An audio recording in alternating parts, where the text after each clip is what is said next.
And so when you're starting out your very first brass students, we start them in the low register. And in the low register, we can get away with a whole lot of different things that are just outright wrong and still get those first three notes for hot cross buns so we can play the opening concert for the families so they go, yay, that's my boy. So you can do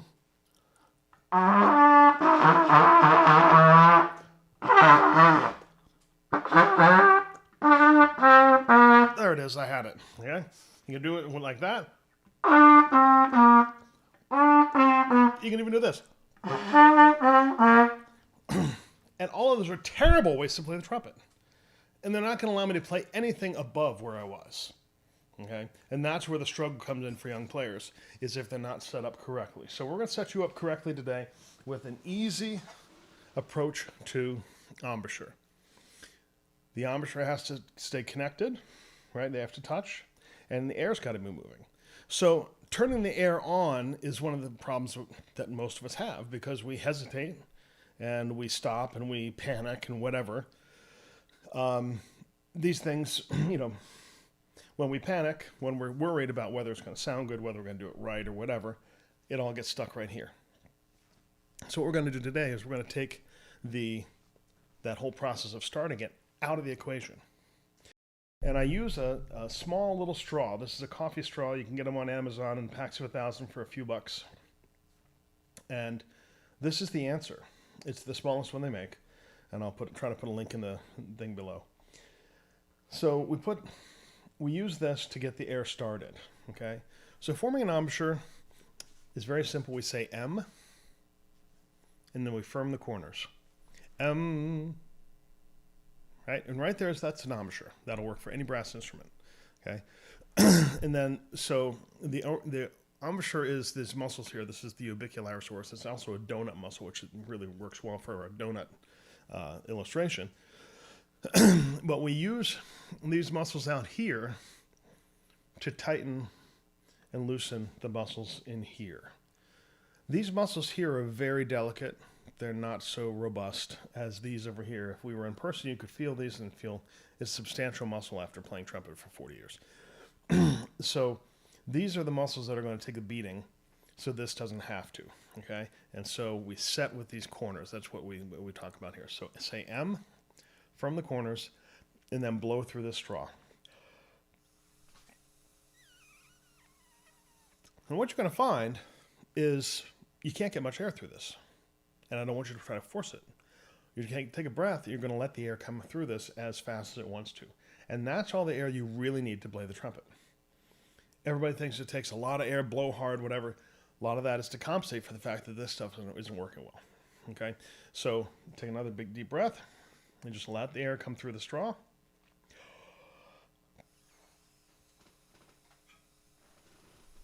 And what we're going to do now is we're going to put the mouthpiece on it. Okay?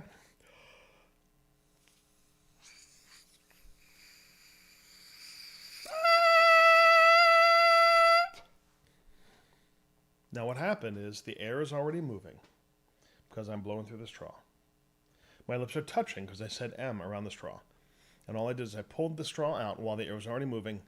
Inside the mouthpiece, it begins to buzz. Now I can show you this in a better way using this really fun contraption. This is a chop cam. It's basically a very inexpensive endoscope that has a light on it. And it has a very expensive mouthpiece, which is actually a terrible mouthpiece. But it allows me to see what's happening inside my mouth, inside my mouthpiece. So check this out again.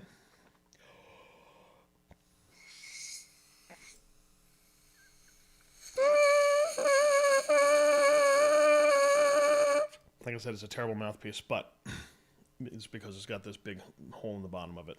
But you get the idea. One more time.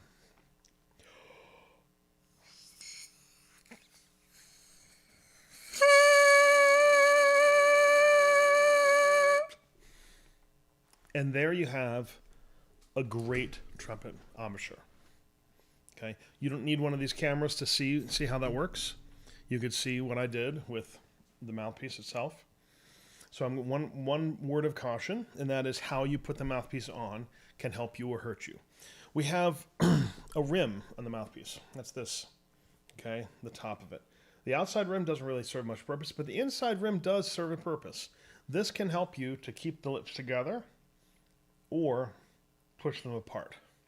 You'll see a lot of your young students will take the mouthpiece and jam it, do all kinds of weird things.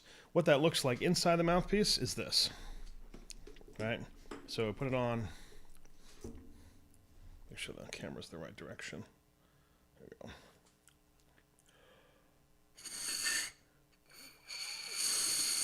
Right? Big hole. Or they'll shut in the bottom lip. Right? Those are problems. But when we put it on this, the way I'm going to tell you to, from the top down, we use the inside rim to pull the top lip towards the bottom lip.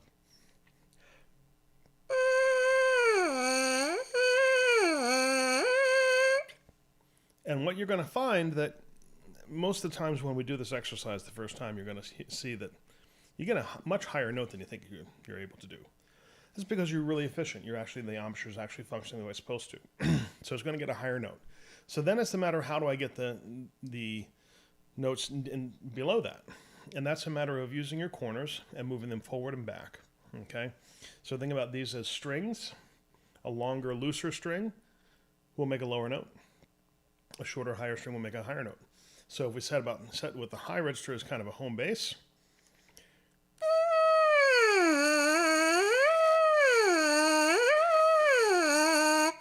and you'll see with the slower vibrations, the lower notes, it looks like it's actually a bigger hole, but it's actually just you're seeing much more for the slower vibration. They're still touching, okay?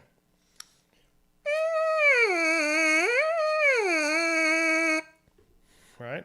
So that's the way we want to set up an embouchure, and it should set your students up well for the future.